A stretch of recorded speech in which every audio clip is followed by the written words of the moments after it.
আসসালামু আলাইকুম। আমার স্যারে 4 দিন আগে 7টা মুরগির বাচ্চা আনছিল।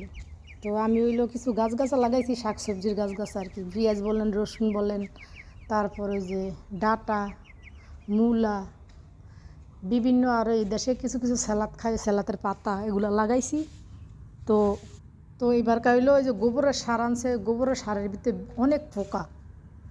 তো স্যারে বলছি যে দেখেন এবারকার গাছটি বেশি সুবিধা হয়নি, মানে গাছটি মরে যাইতেছে, সার বেশি হলে কিন্তু গাছ মরে যায়, গাছ লাল হয়ে যায়, ঠিক আছে।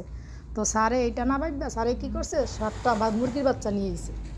এখন এই মুরগির বাচ্চা তো মনে করেন অবস্থা কাহিল করে লাই, মুরগির বাচ্চা এমন অবস্থা করতে আছে, মানে গাছের পোক খাইব কি, গাছের গোড়া গাড়া সব তুলে লাইতেছে, তুললা একদম মানে শেষ করে লাইতেছে, কোনো গাছ আর রাখতেছে না।